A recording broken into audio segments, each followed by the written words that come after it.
So we're on the way to the mine. So the first thing I'd like to do is welcome everybody here again to the number 9 Mining Museum. Now, of course, I'm your tour guide today, and my name is Eddie. All right, everyone, just a couple words on safety before we head down. Now, just to give you an idea, I clear everywhere inside but one point. So if you'd like to prepare yourself with a hard cap, we have them on the right-hand side as we exit through the doorway. You're more than welcome to borrow them.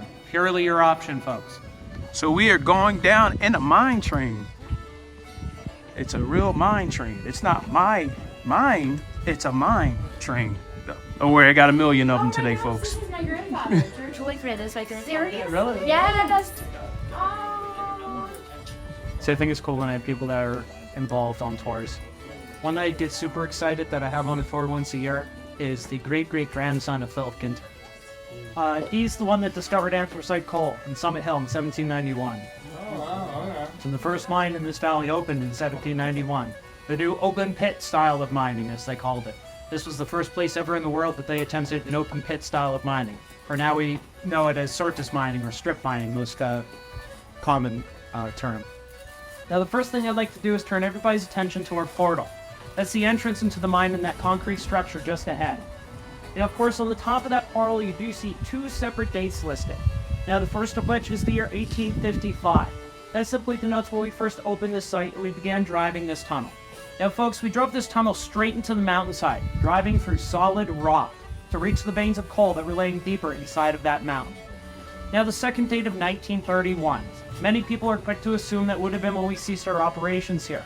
But let me tell you, not just for this mine, but any mine for this matter. When you see a second date listed on the portal, that simply denotes when that newer, more modern portal was installed. Prior to that, it simply would have been built out of wooden timbers. In the early days of the mines here, many structures inside of the mine and outside were built out of these wooden timbers. And our main method of power was steam. Now folks, the steam power was not an easy task, because now let me paint a picture for you. You can't have an open flame inside of the mine itself, so you couldn't have the boiler plant in there. There's the possible chance of flammable or even explosive gases being present underground. So we would have had that boiler plant located somewhere outside of the mine. Now here, it was actually about a half a mile or a little bit better to our west, and on the other mountain at the number 8, we shared a boiler plant with them. Now they would pipe all that live steam pressure to the portal and throughout all the tunnels of the mine.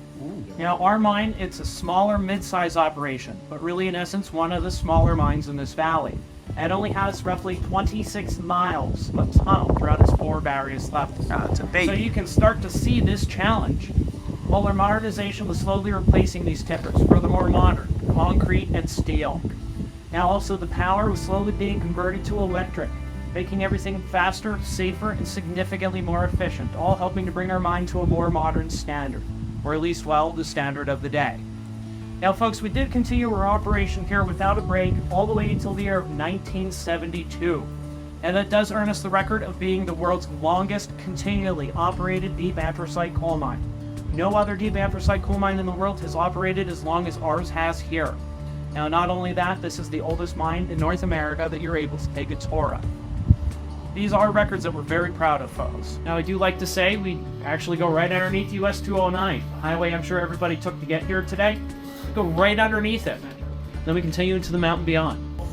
So I'm going to turn on my cop lamp and step into the electrical room to kill the lights. Now we're just going to see what the lighting was like for the miners various periods of time. So I'll be right back with you. Ready? Here we go. Now, of course, if this mine were in active production, the only well-illuminated areas are our common areas, such as near our hospital, staging area, near our shaft, things of that nature. Other than that, there's very little lighting. It was primarily left up to the miners with their cap lamps, like we are using now. Now, at least from about 2000 on, we've had LED technology that's pretty adequate. I can see faces and recognize people without shining a beam on your face. We can see around on the walls pretty well. But what about, say, in the 1980s, when we only had an incandescent bulb? What about in the 1940s with the Edison lamp? The first electric miner's lamp. What about in the 1920s, when we only had a carbide lamp? Used calcium carbide and water to produce acetylene that was burned through a small jet. Or what about even prior to that? Because in the year of 1855, we only had an open wick oil lamp, had about a 1-inch flame. So about there. In 1855, this was all the light the miners had, spending 12 hours or more underground in this lighting. This is when we used the strike bar. Who can swing a 10-pound hammer at a 1-inch target in this lighting? Oh. No pressure, it's only right next to your partner's head. By the way, if anybody ever looks me up on Facebook, my Facebook profile picture is me holding my lamp like this in the dark. It actually turned out really awesome. So. It was somebody on tour, somebody like with a camera, you know, and just took a photo and then eventually emailed it to me and like, that is awesome. So now the next thing to cover, I already mentioned that they drove these tunnels through solid rock. So of course, if we look around us, we see solid rock. It's primarily sandstone, slate, and shale, if you're curious what it's made of. Well, folks, back here, we see wooden timber helping to support the roof. What does that tell us? Well, above it is a vein of anthracite coal. You see, even though anthracite coal is known as hard coal, or even at times stone coal, it is still significantly softer than all this rock that surrounds it. So whenever we intersect it, we kind of have to help support it some. Otherwise, that roof above, well, it could come crashing down on our very heads. Now, folks, don't worry. We do a safety inspection each and every morning to check these timbers. It is very safe in here. At least when we see these timber structures, or the more modern concrete and steel, it helps to tell us that right above is a vein of anthracite coal. Now, these veins do go all the way up to the surface. Where we're currently standing, that's about 180 feet above our heads. They go all the way up on that mountain, but then they go all the way down, all throughout the valley, and up to the other mountain, peak. In the center of the valley, these veins are over 2,000 feet below the surface. Now they start at the tip of the Pisgah Mountain. It's roughly 7.5 to 8 miles to our east by northeast in the town of Jim Thorpe.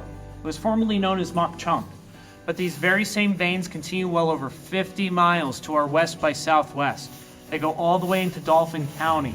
They reach near Harrisburg. That's how massive they are.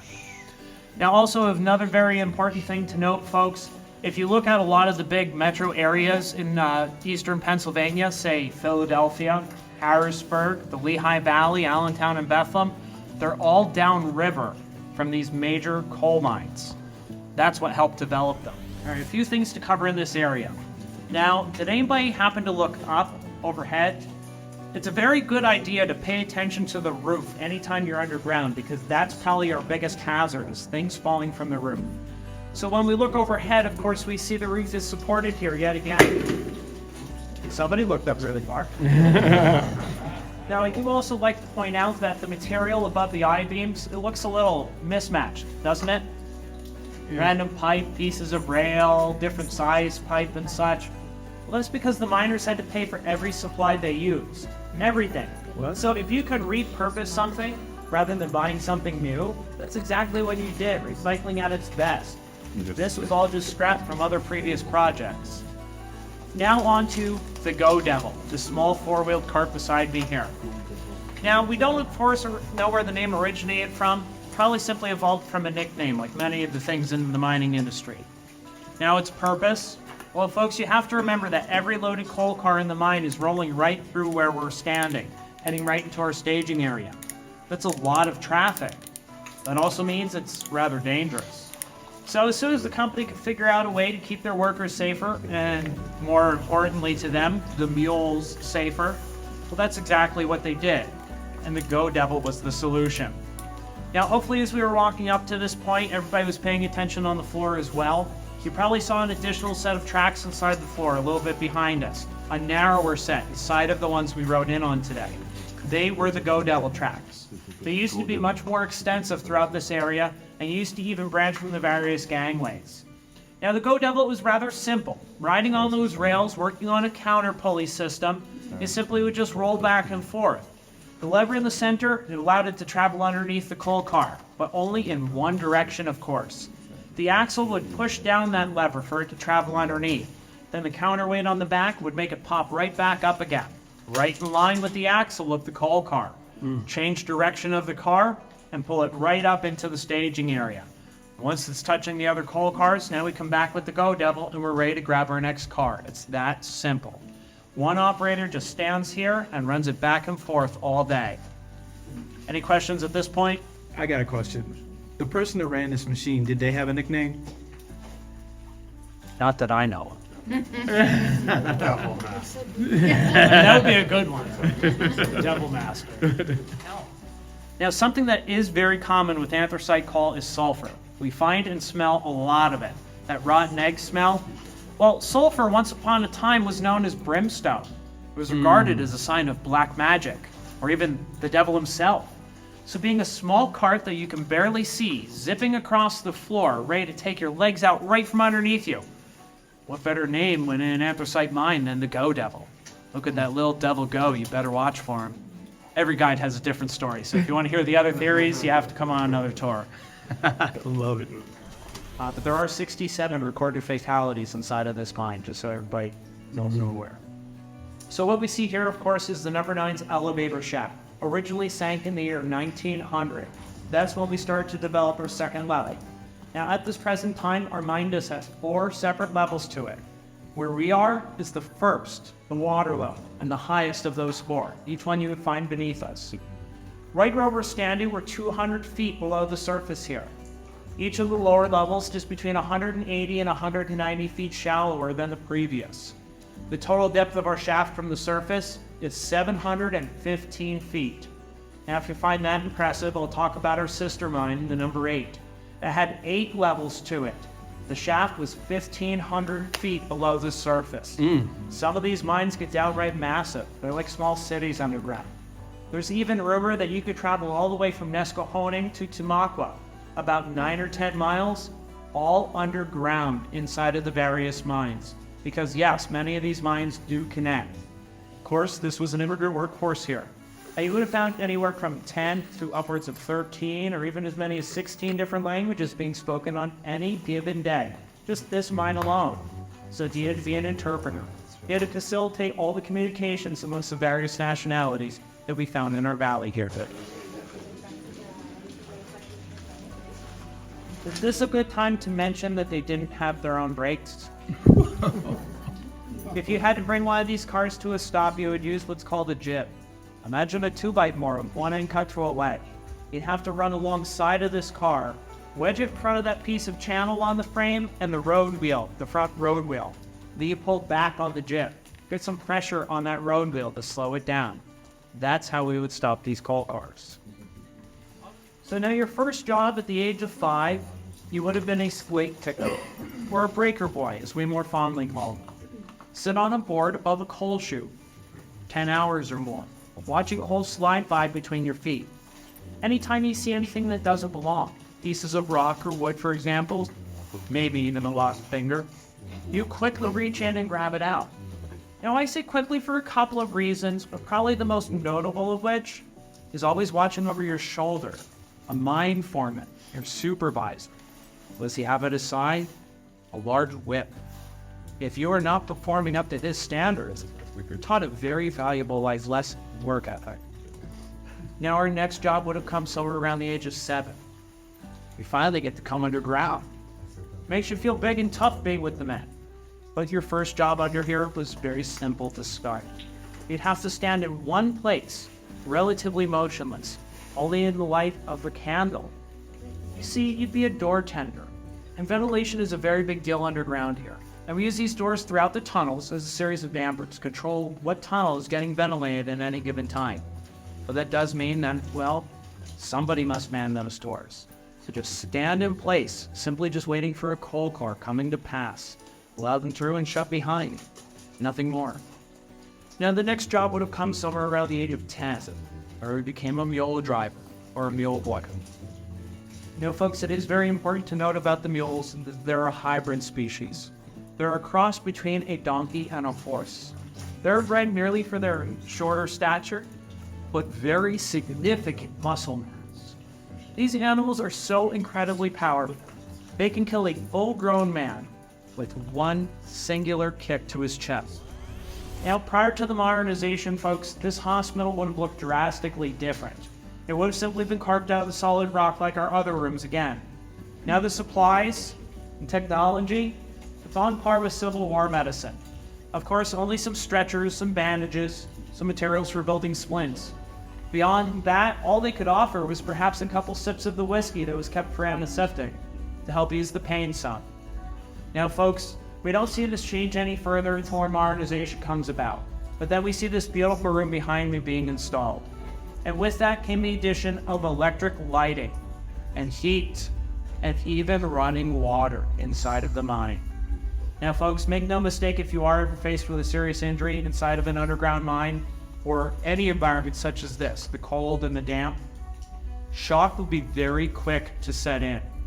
And trust me from experience that shock alone can be fatal. So sometimes keeping somebody clean and dry and warm, otherwise generally calm.